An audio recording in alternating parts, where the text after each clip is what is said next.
ہاں اللہ اس سے ہرگز نہیں شرماتا کہ مچھر یا اس سے بھی حقیر تر کسی چیز کی مثال دے. جو لوگ حق بات کو قبول کرنے والے ہیں وہ انہی مثالوں کو دیکھ کر جان لیتے ہیں کہ یہ حق ہے جو ان کے رب کی طرف سے آیا ہے, اور جو ماننے والے نہیں وہ انہیں سن کر کہنے لگتے ہیں یہ ایسی مثالوں سے اللہ کو کیا اثر ہوگا. یعنی ان کا فوکس یہ نہیں ہوتا کہ اللہ سبحانہ و تعالیٰ ان مثالوں کے ذریعے کیا سکھا رہے ہیں. وہ چونکہ اعتراض کی نیت سے بیٹھے ہوتے ہیں تو وہ ہر چیز کو اسی کرٹیکل نگاہ سے دیکھ کے اس میں سے اعتراض ہی نکالتے ہیں.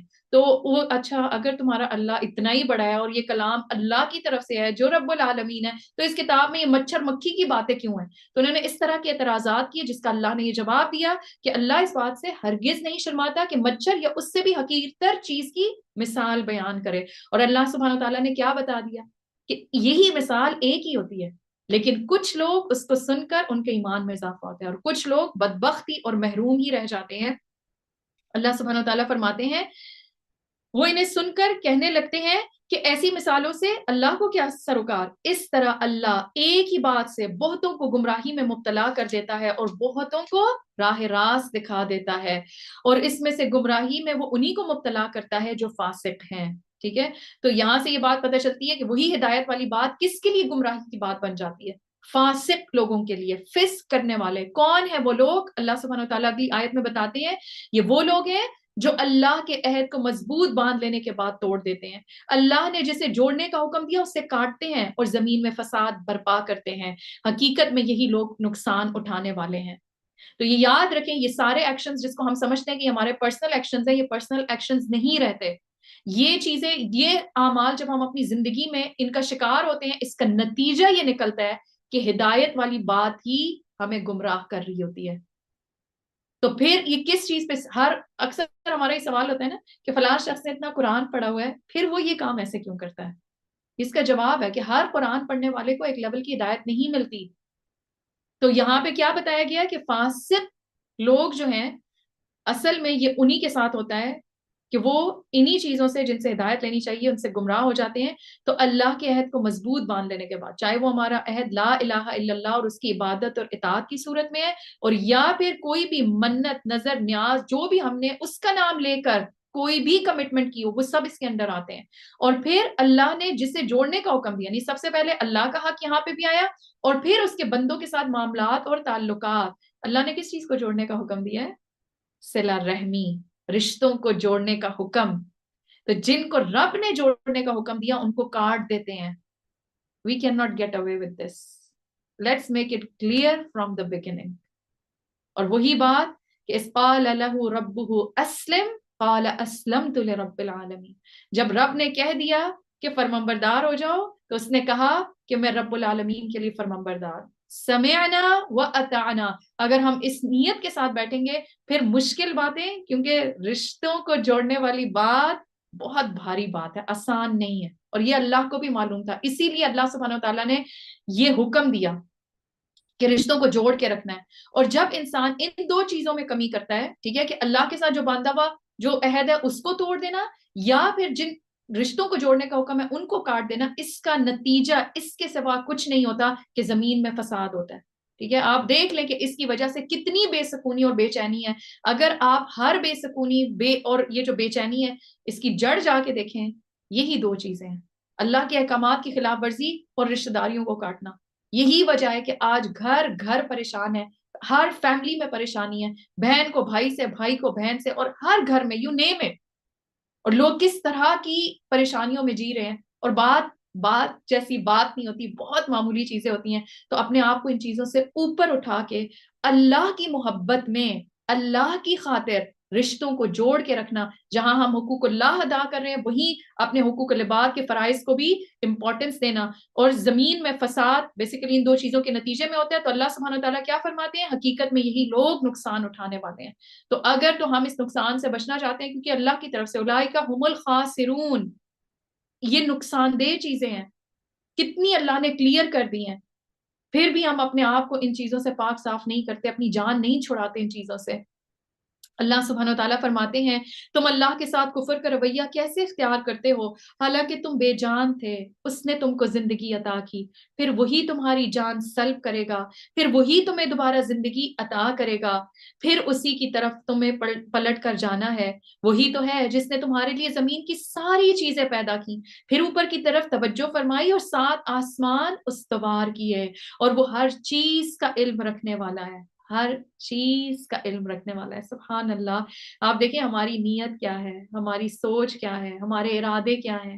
7 آسمان، ہمیں اپنے آسمان کی بھی پوری خبر نہیں ہے، ٹھیک ہے، سائنس جتنی بھی ایڈوانس ہو گئی ہے ابھی تک بھی علم کا اتنا تھوڑا سا ہمارے پاس ہے، اور اللہ سبحانہ و تعالیٰ نے 7 آسمان استوار کیے، 7 آسمانوں کی مخلوق، اس کے اندر کیا ہے، کیا کچھ ہو رہا ہے، وہ سب علم اللہ کے پاس ہے۔ تمام جاندار، تمام کائنات، اور ہر ایک کے جسم کے اندر کی جو بھی توڑ پھوڑ ہے، جو بھی ضروریات ہیں، کمی بیشی، ایوری تھنگ، مکمل نالج۔ اور اس کے بعد اللہ سبحانہ و تعالیٰ تخلیق آدم کا واقعے کا ذکر آتا ہے کہ اللہ سبحانہ و تعالیٰ نے آدم علیہ السلام کو پیدا کیا اور کس طریقے سے یہ ہسٹری سٹارٹ ہوئی۔ اللہ سبحانہ و تعالیٰ فرماتے ہیں پھر ذرا اس وقت کا تصور کرو جب تمہارے رب نے فرشتوں سے کہا تھا کہ میں زمین میں ایک خلیفہ بنانے والا ہوں۔ انہوں نے عرض کیا کہ آپ زمین میں کسی ایسے کو مقرر کرنے والے ہیں جو اس کے انتظام کو بگاڑ دے اور خون ریزیاں کرے گا۔ آپ کی حمد و ثنا کے ساتھ تسبیح اور آپ کی تقدیس تو ہم کر ہی رہے ہیں۔ فرمایا میں جانتا ہوں جو کچھ تم نہیں جانتے۔ اس کے بعد اللہ نے آدم کو ساری چیزوں کے نام سکھا دیے، پھر انہیں فرشتوں کے سامنے پیش کیا اور فرمایا اگر تمہارا خیال صحیح ہے کہ کسی خلیفے کے تقرر سے انتظام بگڑ جائے گا تو ذرا ان چیزوں کے نام بتاؤ۔ انہوں نے عرض کیا نقص سے پاک تو آپ ہی کی ذات ہے، ہم تو بس اتنا ہی علم رکھتے ہیں جتنا آپ نے ہم کو دے دیا۔ حقیقت میں سب کچھ جاننے اور سمجھنے والے آپ کے سوا کوئی نہیں ہے۔ تو آپ دیکھیں کہ یہاں پہ جو خاص چیز ہمیں پتہ چلتی ہے وہ کیا ہے۔ سب سے پہلی بات یہ کہ فرشتوں نے کیا کہا تھا کہ ہم آپ کی حمد و ثنا تو کر ہی رہے ہیں۔ تو یہ ہمیں پتہ چلتی ہے کہ یہ جو اللہ کو جو سب سے پسندیدہ کلام ہے وہ کیا ہے جو اللہ تعالیٰ نے فرشتوں کے لیے پسند کیا، سبحان اللہ و بحمدہ۔ تو اس ذکر کی کثرت انسان کو کرنی چاہیے کیونکہ یہی اصل میں فرشتوں کا ذکر ہوتا ہے جس کا انہوں نے یہاں پہ بھی ذکر کیا۔ تو اللہ سبحانہ تعالیٰ نے کیا فرمایا میں وہ جانتا ہوں جو تم نہیں جانتے۔ اور آدم علیہ السلام کو کیا چیز عطا کی، کس چیز کے ذریعے برتری دی، وہ علم ہے۔ وہ علم کے ذریعے وہ برتری دی اور تمام چیزوں کی نالج دی، ان کے نام سکھائے۔ تو ایمان کے بعد سب سے بڑی نعمت اور دولت علم کی دولت ہے۔ ایمان بھی انسان کو جنت کے راستوں پر لے جاتا ہے، اور اسی طریقے سے علم کے راستے پر جو چلا، حدیث کے مفہوم میں کیا آتا ہے، وہ اس کے لیے اللہ تعالیٰ جنت کے راستے آسان کر دیتا ہے۔ جو شخص علم کے راستے پر چلتا ہے اللہ اس کے لیے جنت کی راہیں آسان کر دیتا ہے۔ پھر اس کے بعد ہمیں کیا بات پتہ چلتی ہے کہ جو ہی اللہ سبحانہ و تعالیٰ نے فرشتوں سے یہ پوچھا کہ اچھا تم بھی ان چیزوں کے نام بتاؤ، تو فرشتوں نے کیا کہا، سبحانک لا علم لنا الا ما علمتنا، ہمیں تو جتنا تو نے سکھایا ہمارے پاس بس اتنا ہی نالج ہے، انک انت العلیم الحکیم۔ تو اس چیز کو مان جانا، اگر ہم سے کوئی بندہ کوئی بات پوچھتا ہے اور ہمیں اس کا نہیں پتا، تو اس چیز کا اعتراف کر لینا یہ انسان کی کمی نہیں بلکہ برتری کی نشاندہی کرتا ہے۔ ہم بعض دفعہ خود کے اوپر جھوٹے خول ہم نے چڑھائے ہوتے ہیں، اور کسی بات کی سمجھ ہو یا نہ ہو تو ہم کیا کہنے لگتے ہیں کہ نہیں نہیں یہ کہے گا، اس کو اس کا بھی نہیں پتا، اور ہم خود سے ہی کوئی جواب بنا رہے ہوتے ہیں۔ So this is not the right way. اگر آپ کو نہیں پتا تو نہیں پتا۔ ہم میں سے کوئی بھی عقل کل نہیں ہے، ہم سب کے اندر کسی نہ کسی، یعنی کسی نالج میں کوئی ایکسل کر جاتا ہے، کسی نالج میں کوئی اور ایکسل کر جاتا ہے۔ اچھا ایک نالج میں جس کے پاس ساری ایکسپرٹیز ہے، ہو سکتا ہے دوسری چیز میں آپ کو اس کی الف بے بھی نہ آتی، وہ کیا سکتا ہے، ہوتا ہے ایسے ہی ہے، ٹھیک ہے، کہ کسی ایک چیز میں آپ بہت ماہر ہیں لیکن دوسری چیز کی آپ کو الف بے، اور ہو سکتا ہے کہ بعض لوگ کہیں تو بہت بیسک ہے، but for you it's not basic, لوگوں کے لیے وہ بیسک ہے اور آپ کو مشکل لگ رہا ہے، اور جو چیز لوگوں کو مشکل لگ رہی ہے وہ آپ کو آتی ہے۔ اسی طریقے سے خاص طور پہ دین کے معاملے میں، کیونکہ ہم شرماتے رہتے ہیں، اچھا میں اتنا قرآن پڑھاتی ہوں، میں اتنا کلاسز میں جاتی ہوں، اگر فلانے نے میرے سے پوچھ لیا ہے اور میں سے کہوں گی کہ آئی ڈونٹ نو، تو وہ کیا کہے گا کہ اس کو اتنا بھی نہیں پتا۔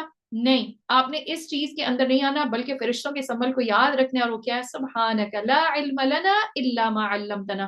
ہم سارے انسان، ہم سب بھولنے والے ہیں، ہم سب کے اندر کمزوری ہے، اس میں اس اعتراف میں کوئی انسان کی ذلت نہیں ہے کہ مجھے نہیں پتا۔ اور آپ دیکھیں علماء کا بھی کیا طریقہ رہا ہے کہ جب بھی وہ کوئی بات قرآن اور حدیث کی روشنی سے ہی جواب دیتے ہیں، اس کے بعد کیا کہتے ہیں، واللہ اعلم بالثواب, کہ اللہ ہی بہتر جانتا ہے کہ اصل بات کیا ہے. ٹھیک ہے, تو آپ بھی کسی بھی بات کو کرتے ہوئے ہم سب کو بھی کیا کہنا چاہیے, واللہ اعلم, نہیں پتا تو یہ کہتے ہیں, اور اگر پتا بھی ہے تو اپنی بات, اپنا نظریہ بتا کے and then leave it on اللہ, کہ اللہ بہتر جانتا ہے, میری نظر میں یا میری سمجھ کے مطابق یہ بات اتنی ہی ہے.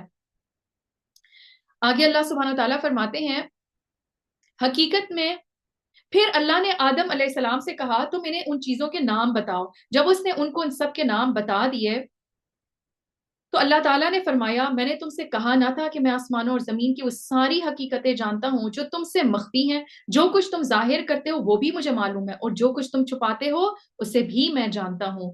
پھر جب ہم نے فرشتوں کو حکم دیا کہ آدم کے آگے جھک جاؤ تو سب جھک گئے مگر ابلیس نے انکار کر دیا, وہ اپنی بڑائی کے گھمنڈ میں پڑ گیا اور نافرمانوں میں شامل ہو گیا.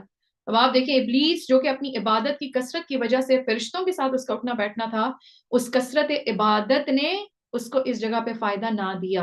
اور اس کی وجہ کیا تھی, اتنی عبادت بھی کیوں نہیں فائدہ مند ہوئی, کیونکہ دل میں حسد اور تکبر کا ہونا.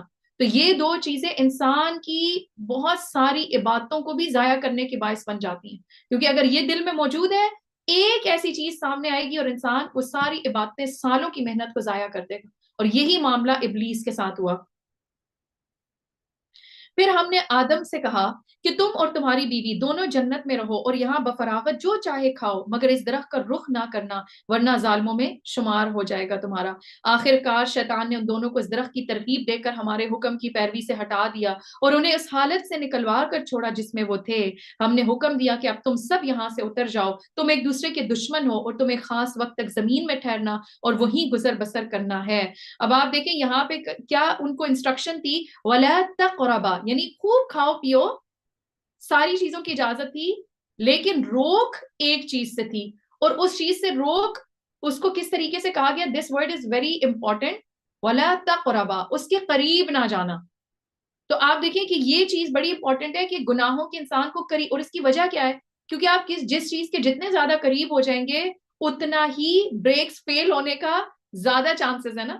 تو ایسی چیزوں کے انسان کو قریب بھی نہیں جانا چاہیے, لینا اور اس میں پڑ جانا تو دور کی بات ہے, ایسی چیزوں کے قریب بھی نہیں جانا چاہیے. اور یہ انسان کے سد ذریعہ کے طور پہ ہے, یعنی پریونشن, اپنے آپ کو پریونٹ کرنا. آپ صلی اللہ علیہ وآلہ وسلم نے فرمایا حلال بھی واضح ہے, حرام بھی واضح ہے, لیکن ان دونوں کے درمیان کچھ چیزیں, کچھ امور مشتبہ ہیں. جو شخص ان چیزوں کو چھوڑ دے گا, ایسے ہوتا ہے نا آج کل بھی, آپ دیکھیں ہمیں بہت ساری چیزوں میں کنفیوژن ہوتی ہے, یہ چیز جائز ہے یا ناجائز ہے, یہ چیز حلال ہے یا حرام ہے. تو کچھ چیزیں بہت کلیئر ہوتی ہیں اور کچھ چیزوں میں کنفیوژن ہوتی ہے. تو آپ صلی اللہ علیہ وسلم نے فرمایا کچھ چیزیں ان دونوں کے درمیان کے امور ہیں, مشتبہ ہیں. جو شخص ان چیزوں کو چھوڑ دے گا جس کے گناہ ہونے یا نہ ہونے میں شبہ ہے, وہ ان چیزوں کو تو ضرور ہی چھوڑ دے گا جس کا گناہ ہونا ظاہر ہے, یعنی ایٹ لیسٹ گناہوں سے بچ جائیں گے. لیکن جو شخص شبہ والی چیزوں میں پڑے گا تو وہ ممکن ہے کہ ان چیزوں میں بھی پڑ جائے جو واضح طور پر گناہ ہیں. یاد رکھو گناہ اللہ کی چراگاہ ہے, جو بھی چراگاہ کے ارد گرد چرے گا اس کا چراگاہ کے اندر جانا ناممکن نہیں ہے. تو ایسی چیزوں سے انسان کو ان کے قریب بھی نہیں بھٹکنا چاہیے, کیونکہ پھر بہت ایزی ہوتا ہے کہ انسان اسی میں پڑ جائے. اس وقت آدم علیہ السلام نے اپنے رب سے چند کلمات سیکھ کر توبہ کی. یہ ہے اللہ کی رحمت, غلطی ہو گئی, اب غلطی سے نکلنا کیسے ہے اس کی بھی گائیڈنس اللہ سبحانہ تعالیٰ نے خود ہی دی, اور آدم علیہ السلام کو وہ کلمات سکھا دیے. اور حضرت آدم نے, یہ فرق تھا ابلیس کی غلطی میں اور آدم علیہ السلام کی مسٹیک اور بھول میں. آدم علیہ السلام نے, اور ہمارے ساتھ بھی زندگی میں یہی دو چوائسز ہمارے پاس ہوتی ہیں. بعض دفعہ ہم غلطی کر کے ہم ابلیسی رویے پہ اتر جاتے ہیں, اس پہ اڑ جانا, اس پہ اکڑ جانا. اور بعض دفعہ ہم آدم علیہ السلام کے طریقے پر آ جاتے ہیں کہ غلطی کی, اس کو سمجھ گئے تو فوراً اللہ سے بخشش طلب کی اور توبہ کر لی. اس وقت آدم علیہ السلام نے اپنے رب سے چند کلمات سیکھ کر توبہ کی, جس کو اس کے رب نے قبول کر لیا, کیونکہ وہ بڑا معاف کرنے والا اور رحم فرمانے والا ہے. ہم نے کہا تم سب یہاں سے اتر جاؤ, پھر جو میری طرف سے ہدایت تمہیں ملے, تمہارے پاس پہنچے, تو جو کوئی میری اس ہدایت کی پیروی کریں گے ان کے لیے کسی خوف اور رنج کا موقع نہ ہوگا, اور جو اس کو قبول کرنے سے انکار کریں گے اور ہماری آیات کو جھٹلائیں گے وہ آگ میں جانے والے ہیں جہاں وہ ہمیشہ رہیں گے. تو خوف اور رنج, خوف ہوتا ہے فیوچر کا اور غم ہوتا ہے پاسٹ کا. ہماری زندگیاں کیوں پریشان ہوتی ہے؟ کیونکہ ہم انہی دو چیزوں کے درمیان اپنے حال کو بھول جاتے ہیں. تو جو شخص چاہتا ہے کہ اپنے دل کو اس غم اور خوف سے نجات دے، تو آپ دیکھیں کہ تھرو آؤٹ دا قرآن اللہ سبحانہ وتعالیٰ بہت سارے ایسے نسخے دے دے گا کہ وہ کون سی چیزیں جس کی وجہ سے انسان خوف اور غم سے بچ جاتا ہے. تو یہاں پہ کیا نسخہ پتہ چلا کہ جو ہدایت اور رہنمائی اللہ کی طرف سے نازل ہوئی ہے اس کی پیروی کرنے سے انسان خوف اور غم سے بچ جائے گا. آگے اللہ سبحانہ تعالیٰ فرماتے ہیں اے بنی اسرائیل، یہاں سے بنی اسرائیل کا واقعہ شروع ہوتا ہے. تخلیق آدم کے بعد اب آگے بنی اسرائیل کا واقعہ سٹارٹ ہوتا ہے، جو کہ پوری ایک امت، ایک نیشن تھی، جن کے پاس اللہ تعالیٰ کا وہ امامت کا ایک رول تھا جس کے تھرو انہوں نے مخلوق کو خالق سے جوڑنا تھا. لیکن ہمیں دکھایا گیا، ہمیں بتایا گیا کہ ہم سے پچھلی امت بنی اسرائیل تھی. وہ کیا وجوہات تھیں جس کی وجہ سے امامت ان سے لے لی گئی، اور ہمیں ان ساری چیزوں کو پڑھ کر سمجھ کر ہم نے اپنے آپ کو ان چیزوں سے بچا کے رکھنا ہے. ہم نے ان چیزوں کو آئیڈینٹیفائی کر کے اور پھر اس سے خود کو دور کرنا ہے. اے بنی اسرائیل، ذرا خیال کرو میری اس نعمت کا جو میں نے تم کو عطا کی تھی. اور بنی اسرائیل کون تھے؟ یعقوب علیہ السلام کی اولاد تھے اور ابراہیم علیہ السلام کی نسل میں سے تھے. اور آپ کو پتہ ہے سورۃ البقرہ مدنی سورت ہے. تو آپ صلی اللہ علیہ وآلہ وسلم جب مدینہ تشریف لائے تو وہاں پر یہود کے کچھ قبائل موجود تھے، تو وہاں پر ڈائریکٹ ان سے خطاب کیا گیا اس سورت کے ذریعے. اے بنی اسرائیل، ذرا خیال کرو میری اس نعمت کا جو میں نے تم کو عطا کی تھی. میرے ساتھ تمہارا جو عہد تھا اسے تم پورا کرو، تو میرا جو عہد تمہارے ساتھ تھا اسے میں پورا کروں گا. اور مجھ سے ہی تم ڈرو، اور میں نے جو کتاب بھیجی ہے اس پر ایمان لاؤ. یہ اس کتاب کی تائید میں ہے جو تمہارے پاس پہلے سے موجود ہے، یعنی قرآن پر ایمان لے آؤ جو تمہارے پاس پہلے سے موجود تھی. لہٰذا سب سے پہلے تم ہی اس کے منکر نہ بن جاؤ. تھوڑی قیمت پر میری آیات کو نہ بیچ ڈالو اور میرے غضب سے بچو، یعنی صرف دنیاوی فائدوں کے لیے غلط فتوے اپنی کتاب کے ذریعے سے نہ دو. باطل کا رنگ چڑھا کر حق کو مشتبہ نہ بناؤ اور نہ جانتے بوجھتے حق کو چھپانے کی کوشش کرو. نماز قائم کرو، زکوٰۃ دو، اور جو لوگ میرے آگے جھک رہے ہیں ان کے ساتھ تم بھی جھک جاؤ. تم دوسروں کو تو نیکی کا راستہ اختیار کرنے کے لیے کہتے ہو مگر اپنے آپ کو بھول جاتے ہو. حالانکہ تم کتاب کی تلاوت کرتے ہو، کیا تم عقل سے بالکل ہی کام نہیں لیتے؟ سبحان اللہ. اب یہ ڈائریکٹ تو ان سے ہی بات تھی، لیکن ہم سب کے لیے یہ ایک امپورٹنٹ پوائنٹ ہے کہ انسان، اب یہاں پہ کس حق کو چھپانے کی بات ہو رہی تھی؟ ان کی کتابوں میں آپ صلی اللہ علیہ وآلہ وسلم کی آمد کے بارے میں اور آپ صلی اللہ علیہ وآلہ وسلم کے بارے میں کھلی کھلی نشانیاں موجود تھیں، لیکن نہ انہوں نے خود ان کو تسلیم کیا، نہ یہ لوگوں کے لیے اس علم کو کھولتے تھے. تو اس چیز سے ان کو منع کیا گیا اور کرنے کا کام بھی ان کو بتا دیا گیا، اور وہ کیا ہے؟ نماز قائم کرنا، زکوٰۃ دینا. اور جو لوگ میرے آگے جھک جائیں ان کے ساتھ تم بھی جھک جاؤ، یعنی پرسنل عبادات، انفرادی عبادات اور پھر اجتماعی عبادات کی بھی یہاں پہ ترغیب دی گئی. اور پھر کیا کہا گیا کہ دوسروں کو انسان نیکی کی بات کرتا رہے اور خود جب عمل کی باری آئے وہ نہ کرے، تو یہ بے عقلی کی بات ہے کہ تم لوگوں کو نیکی کا راستہ اختیار کرنے کے لیے کہتے ہو مگر اپنے آپ کو بھول جاتے ہو، حالانکہ تم کتاب کی تلاوت کرتے ہو. اللہ اکبر. کیا تم عقل سے بالکل کام نہیں لیتے؟ اور پھر یہاں پہ نسخہ دے دیا گیا صبر اور نماز کا، کہ صبر اور نماز سے مدد لو اللہ کے راستے پہ چلتے ہوئے یا دنیا کے معاملات میں، دنیا کی پریشانیوں میں. اصل چیز کیا ہے جس کے تھرو ہمیں اللہ کی مدد آتی ہے؟ دو چیزیں. سب سے پہلے اس وقت اپنے آپ کو نیگیٹو ریاکشن سے روکنا، اپنے اندر کامنس لے کر آنا، روک کے رکھنا، صبر کرنا، اور ساتھ ہی ساتھ نماز کے ذریعے سے مدد لینا. بے شک اللہ سبحانہ تعالیٰ فرماتے ہیں بے شک یہ ایک سخت مشکل کام ہے مشکل کام. پریشانی میں انسان فرض نماز بھی چھوڑ دیتا ہے، ایسا ہی ہے. تو نماز بھاری چیز ہے، مشکل چیز ہے، لیکن اللہ سبحانہ تعالیٰ نے بڑی خوبصورت بات کی، الا علی الخاشعین، مگر ان پر نہیں جو کہ فرمانبردار ہوں، خشوع کرنے والے ہوں. کون ہے یہ خوش قسمت لوگ؟ الذین یظنون انہم ملاقو ربہم وانہم الیہ راجعون. مگر ان کے لیے بالکل مشکل نہیں جو سمجھتے ہیں کہ آخرکار انہیں اپنے رب سے ملنا ہے اور اسی کی طرف پلٹ کر جانا ہے. تو ہمیں یہ دیکھنا ہے کہ ہماری نمازوں کی طرف کتنا شوق ہے، ہم کتنا شوق سے نماز کی طرف بھاگتے ہیں، کیونکہ آج جو ہماری ملاقات اللہ سے ہے وہ نماز کی صورت میں ہے، اور یہ اس آخری ملاقات اور جو اصل ملاقات ہے اس کی تیاری ہے، اس کی پریکٹس ہے. 5 times a day وہ ہم کرتے ہیں نا، جب بھی کوئی ایسا کوئی فنکشن ہو، کوئی ایسی چیز ہو تو ریہرسل ہوتی ہے، اور پھر وہ فل فائنل ریہرسل ہوتی ہے. آپ سمجھے یہ ڈیلی کی ریہرسل ہے، یہ کوئی عام ملاقات نہیں ہے. تو اللہ کے سامنے جس کو یہ یقین ہو کہ مجھے اپنے رب کے سامنے کھڑے ہونا ہے، وہ بہت شوق سے دنیا میں نماز کی طرف لپکتا ہے. اور پھر اسی طریقے سے آپ دیکھیں کہ کسی بھی پریشانی اور کسی بھی مشکل میں اگر ہم اس چیز کو اپنانا سیکھ جائیں کہ اپنے اندر ٹھہراؤ پیدا کرنا، اور پھر جب دل بہت بے چین ہو رہا ہو وضو کریں، 2 رکعت نماز پڑھیں اور اللہ سے مدد مانگیں. تو ہمارے سامنے بھی اکثر لوگ آتے ہیں، لوگوں کی پریشانی ہوتی ہیں، لوگ اپنے مسئلے بتاتے ہیں، بعض دفعہ اپنے گھر والے ہوتے ہیں. تو آپ ان کو بھی باقی گائیڈنس کے ساتھ ساتھ سب سے پہلے انہیں کیا مشورہ دیں؟ چلیں آپ وضو کریں، نماز پڑھیں، دعا مانگتے ہیں، انشاءاللہ تعالیٰ اللہ ضرور پریشانی دور کرے گا. اور آپ دیکھیں کہ جب بھی اس نسخے پر عمل کرتے ہیں، چاہے وہ دل پہ بھاری ہوتا ہے، لیکن اس کے فوراً بعد دل سنبھل جاتا ہے.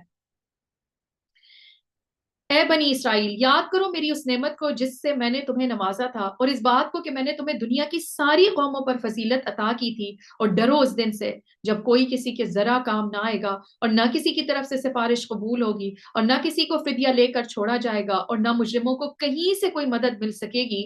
یاد کرو وہ وقت جب ہم نے تم کو فرعونیوں کی غلامی سے نجات بخشی.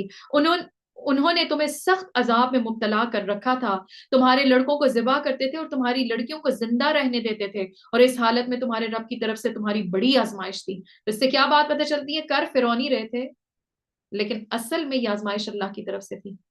تو بعض دفعہ ہماری زندگیوں میں بھی جو ایسی چیزیں آتی ہیں وہ اللہ کی طرف سے ایک آزمائش کی شکل ہوتی ہے. یاد کرو وہ وقت جب ہم نے سمندر پھاڑ کر تمہارے لیے راستہ بنایا، پھر اس میں سے تمہیں بخیریت گزروا دیا، پھر وہی تمہاری آنکھوں کے سامنے فرعونیوں کو غرقاب کر دیا.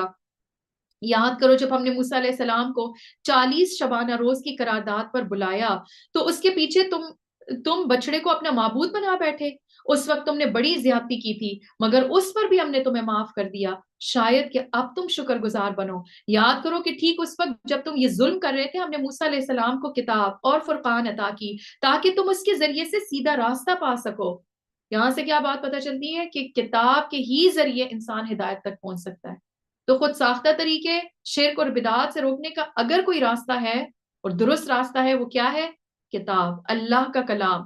یاد کرو جب موسیٰ علیہ السلام کی نعمت لیے ہوئے پلٹے تو انہوں نے اپنی قوم سے کہا، لوگوں تم نے بچڑے کو معبود بنا کر اپنے اوپر سخت ظلم کیا، لہٰذا تم لوگ اپنے خالق کے حضور توبہ کرو اور اپنی جانوں کو ہلاک کرو، اس میں تمہارے خالق کے نزدیک تمہارے لیے بہتری ہے. یعنی ان کو کفارہ بتا دیا گیا، اس گناہ کا جو انہوں نے شرک کیا تھا اس کا طریقہ کار بتایا گیا. اس وقت تمہارے خالق نے تمہاری توبہ قبول کر لی کہ وہ بڑا معاف کرنے والا اور رحم فرمانے والا ہے. یاد کرو جب تم نے موسیٰ علیہ السلام سے کہا تھا کہ ہم تمہارے کہنے کا ہرگز یقین نہ کریں گے جب تک کہ اپنی آنکھوں سے اعلانیہ اللہ کو تم سے کلام کرتا نہ دیکھ لیں. اس وقت تمہارے دیکھتے دیکھتے ایک زبردست کڑکے نے تم کو آ لیا، تم بے جان ہو کر گر چکے تھے، مگر پھر ہم نے تم کو جلا اٹھایا. شاید کہ اس احسان کے بعد تم شکر گزار بن جاؤ. تو اللہ کے احسانات جب انسان کو یاد ہے، اس کا نتیجہ کیا ہونا چاہیے؟ شکر گزاری. ہم نے تم پر ابر کا سایہ کیا، من و سلوا کی غذا تمہارے لیے فراہم کی، اور تم سے کہا کہ جو پاک چیزیں ہم نے تمہیں بخشی ہیں انہیں کھاؤ. مگر تمہارے اسلاف نے جو کچھ کیا وہ ہم پر ان کا ظلم نہ تھا، بلکہ انہوں نے اپنے اوپر خود ہی ظلم کیا. پھر یاد کرو جب ہم نے کہا تھا کہ یہ بستی جو تمہارے سامنے ہے اس میں داخل ہو جاؤ، اس کی پیداوار جس طرح چاہو مزے سے کھاؤ، مگر بستی کے دروازے میں سجدہ ریز ہوتے ہوئے داخل ہونا اور کہتے جانا، حتتن حتتن، ہم تمہاری خطاؤں سے درگزر کریں گے اور نیکوکاروں کو مزید فضل و کرم سے نوازیں گے. اب آپ دیکھیں یہاں پہ بھی ان کو انسٹرکشن کیا ہے؟ پھر نعمت دی جا رہی ہے، لیکن نعمت لینے کے لیے ان کو ایک امپورٹنٹ انسٹرکشن تھی. کیا تھی؟ عاجزی کے ساتھ داخل ہونا، تکبر نہیں. تو ہمیں بھی جب کوئی نعمت ملے تو اس میں عاجزی اختیار کرنا اللہ کو پسند ہے، اور ساتھ ہی ساتھ کیا؟ اپنی گناہوں کی بخشش انسان اس موقع پر مانگے. اور آپ دیکھیں کہ اس کا فائدہ کیا اللہ سبحانہ تعالیٰ نے ان آیات میں بتایا کہ ہم تمہاری خطاؤں سے درگزر کریں گے، وَسَنَزِيدُ الْمُحْسِنِينَ، اور احسان کرنے والوں کو مزید عطا کریں گے. تو یہ بہت امپورٹنٹ موقع ہوتا ہے، کیونکہ جب نعمت ملتی ہے تو انسان کا رویہ بعض دفعہ ایکسٹریم کا ہو جاتا ہے. آپ صلی اللہ علیہ وآلہ وسلم فتح مکہ کے موقع پر جب آپ صلی اللہ علیہ وسلم داخل ہو رہے تھے تو آپ کا سر کتنا جھکا ہوا تھا کہ اونٹ کے کجاوے کو آپ کی توڑی ٹچ کر رہی تھی، اتنا انہوں نے سر جھکایا ہوا تھا عاجزی کی وجہ سے. اور دوسرا کام آپ صلی اللہ علیہ وسلم نے انٹر ہونے کے ساتھ کیا کیا تھا؟ 8 رکعت نماز ادا کی تھی. تو خوشخبری ملتے ہوئے آجزی، نعمت ملتے ہوئے آجزی، اور ساتھ ہی ساتھ استغفار کا کرنا انسان کے لیے مزید بھلائیوں کا باعث بنتا ہے۔ مگر جو بات ان سے کہی گئی تھی ظالموں نے اسے بدل کر کچھ اور کر دیا۔ آخر کار ہم نے ظلم کرنے والوں پر آسمان سے عذاب نازل کیا، یہ سزا تھی ان نافرمانیوں کی جو وہ کر رہے تھے۔ کیوں؟ کیونکہ اللہ کے احکامات کا انہوں نے مذاق بنا لیا تھا۔ ان کو کہا گیا تھا کہ حتتن کہو، اور انہوں نے کیا کہنا شروع کر دیا تھا؟ حنتتن، اس بات کو ٹویسٹ کر کے، اور گندم گندم، یہ ایک نان سیریس اور ایک جذباتی قسم کا جو ایک رویہ ہوتا ہے نا انسان کے اندر، اور ہر بات میں مذاق۔ آج ہم بھی ایک اگر ہم اپنی قوم کو دیکھیں، ہم بھی اس بیماری کا شکار ہے۔ اتنا مذاق کہ کوئی سیریس بات بھی آپ دیکھیں کہ لطیفے جنت جہنم کے بھی ہم نے جنت جہنم کو بھی نہیں بخشا، ہم نے فرشتوں کو بھی نہیں بخشا۔ تو یہ ایمان کے منافی ہے یہ چیز، اور یہ اللہ کے عذاب کو دعوت دیتی ہے۔ اللہ نے کہا حتتن کو، انہوں نے حنتتن کہنا شروع کر دیا۔ تو اللہ سبحانہ تعالیٰ کیا فرماتے ہیں کہ آخر کار ہم نے ظلم کرنے والوں پر آسمان سے عذاب نازل کیا، یہ سزا تھی ان نافرمانیوں کی جو وہ کر رہے تھے۔ یاد کرو جب موسیٰ علیہ السلام نے اپنی قوم کے لیے پانی کی دعا کی تو ہم نے کہا کہ فلاں چٹان پر اپنا عصا مارو، چنانچہ اس سے 12 چشمے پھوٹ نکلے، اور ہر قبیلے نے جان لیا کہ کون سی جگہ اس کے پانی پی لینے کی ہے۔ اس وقت یہ ہدایت کر دی گئی تھی کہ اللہ کا دیا ہوا رزق کھاؤ پیو اور زمین میں فساد نہ پھیلاتے پھرو۔ یاد کرو جب تم نے کہا تھا کہ اے موسیٰ ہم ایک ہی طرح کے کھانے پر صبر نہیں کر سکتے، یعنی اب آپ دیکھیں کہ جتنا اللہ ان کو نوازتا جا رہا ہے اور جتنی ان کی گناہوں کو بخشتا جا رہا ہے، اور ایک کے بعد ایک چیز ان کو عطا ہو رہی ہے، اس پہ مزید ڈیمانڈز پہ ڈیمانڈ۔ تو جب کوئی قوم اپنے مقصد زندگی کو ان کے پاس نہ ہو تو پھر وہ اس کا ایسا ہی رویہ ہوتا ہے، نان سیریس ایٹیٹیوڈ۔ انہوں نے کیا کہنا شروع کیا کہ ہم ایک ہی طرح کے کھانے پر صبر نہیں کر سکتے، اپنے رب سے دعا کرو کہ ہمارے لیے زمین کی پیداوار، ساگ، ترکاری، کھیرا، ککڑی، گیہوں، لہسن، پیاز اور دال وغیرہ پیدا کرے۔ موسیٰ علیہ السلام نے کہا کیا ایک بہتر چیز کی بجائے تم ادنا درجے کی چیز لینا چاہتے ہو؟ یعنی آسمانی خوراک اتر رہی ہے، من و سلوہ اتر رہا ہے۔ اچھا کسی شہری آبادی میں جا رہو، جو کچھ تم مانگتے ہو وہاں مل جائے گا۔ آخر کار نوبت یہاں تک پہنچی کہ ذلت و خواری اور پستی و بدحالی ان پر مسلط ہو گئی، اور وہ اللہ کے غضب میں گھر گئے۔ یہ نتیجہ تھا اس کا کہ وہ اللہ کی آیات سے کفر کرنے لگے اور پیغمبروں کو ناحق قتل کرنے لگے۔ یعنی یہ رویہ انسان کو کہاں تک لے جاتا ہے، انسان کس ایکسٹریم تک پہنچ سکتا ہے۔ یہ نتیجہ تھا ان کی نافرمانیوں کا اور اس بات کا کہ وہ حدود شرع سے نکل جاتے تھے۔ یقین جانو کہ ایمان لانے والے ہوں یا یہودی، عیسائی ہوں یا سابی، جو بھی اللہ اور روز آخر پر ایمان لائے گا اور نیک عمل کرے گا، اس کا اجر اس کے رب کے پاس ہے، اور اس کے لیے کسی خوف اور رنج کا غم کا موقع نہیں ہے، رنج و غم کا موقع نہیں ہے۔ تو آپ دیکھیں یہاں پر بھی کیا بتا دیا گیا، رنج و غم سے بچنے کے لیے ایمان اور عمل صالح ضروری ہے، اللہ اور آخرت پر ایمان۔ لیکن صرف ایمان کافی نہیں ہے، اس کے ساتھ عمل بھی ضروری ہے، اور عمل صالح ہونا ضروری ہے۔ یاد کرو وہ وقت جب ہم نے طور کو تم پر اٹھا کر تم سے پکا عہد لیا اور کہا تھا کہ جو کتاب ہم تمہیں دے رہے ہیں اسے مضبوطی کے ساتھ تھامنا، اور جو احکام اور ہدایات اس میں درج ہیں انہیں یاد رکھنا۔ اسی ذریعے سے توقع کی جا سکتی ہے کہ تم تقویٰ کی روش پر چل سکو گے، مگر اس کے بعد تم اپنے عہد سے پھر گئے۔ اس پر بھی اللہ کے فضل اور اس کی رحمت نے تمہارا ساتھ نہ چھوڑا، ورنہ تم کبھی کے تباہ ہو چکے ہوتے۔